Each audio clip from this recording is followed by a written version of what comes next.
অধিদপ্তর ভোক্তা অধিকার সুরক্ষায় সর্বদাই কাজ করে যাচ্ছে এবং আমাদের মহাপরিচালক মহোদয় ভোক্তা অধিকার বিরোধী যে কোনো কার্য যদি উনি মনে করেন যে এটা ভোক্তা অধিকার বিরোধী কার্য হচ্ছে, তাহলে সেটার বিরুদ্ধে ব্যবস্থা গ্রহণ এবং বিভিন্ন কার্যক্রম গ্রহণ করতে পারেন। তো সেই প্রেক্ষিতে আসলে আমরা আজকে এসেছি এখানে যে একটি সাবান প্রস্তুতকারী একটা কোম্পানি আছে এবং ওনাদের এটা আউটলেট বসুন্ধরা সিটিতে।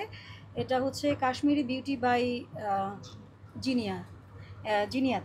তো এখানে আসলে সাবানটার বিরুদ্ধে একজন অভিযোগ করেছে যে উনি এখান থেকে সাবানটা কিনে বিএসটিআই ল্যাব টেস্ট করিয়েছেন এবং বিএসটিআর যে ল্যাব রিপোর্ট সেটা 20শে মার্চ 2025 তারিখে এটা পাবলিশ হয়েছে এই ল্যাব রিপোর্টটা। এবং সেই ল্যাব রিপোর্ট অনুযায়ী এই সাবানে যে ফ্যাট পার্সেন্টেজ থাকার কথা 70% সর্বনিম্ন, কিন্তু এখানে পাওয়া গিয়েছে 21%-এর চেয়ে একটু বেশি।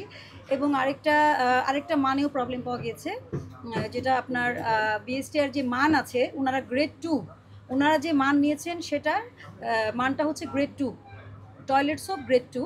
তো আসলে সেই মান পরীক্ষায় ওই সাবানটি আসলে পাশ করেনি।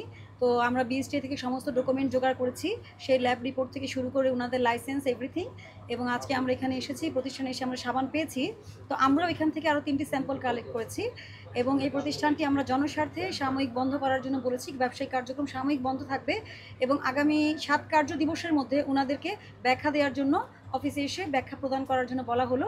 ওনারা এরপরে এসে যে লিগালি যে সকল ডকুমেন্ট দিবেন এবং ল্যাব টেস্ট, এবং ওনারা যদি মনে করেন যেটা ওনারা দাবি করছেন যে ওনাদের সাবান নকল হয়, তো সেটা নকলও হতে পারে। যদিও যিনি অভিযোগকারী উনি কিন্তু এই আউটলেট থেকে সাবান কিনেছেন, তার ভিডিও ফুটেজ আছে, সব কিছুই আছে। আচ্ছা, যাই হোক, তারপরেও আমরা ওনাদেরকে সুযোগ দিচ্ছি আগামী 7 কার্য দিবসের মধ্যে ওনারা আমাদের অফিসে এসে যখন বক্তব্য জমা দিবেন, সকল ডকুমেন্ট জমা দিবেন, লিগাল ডকুমেন্ট, আমরা ওগুলো যাচাই বাছাই করে আমরা বিএসটিআইয়ের সাথে বসে পরবর্তী সিদ্ধান্ত দিব যে আসলে এই সাবানটি জনস্বার্থে এটি ব্যবহার হবে কিনা বা বিক্রয় হবে কিনা। ম্যাম, এনাদের তো আরও কার্যক্রম আছে, যমুনা ফিউচার পার্কে আছে, চট্টগ্রামে আছে, অনলাইনেও আছে। আপনি এটা বন্ধ করলেও ওইগুলো তো চালু আছে। না, অনলাইনে তো অবশ্যই এই সাবানটা আর বিক্রি করতে পারবেন না।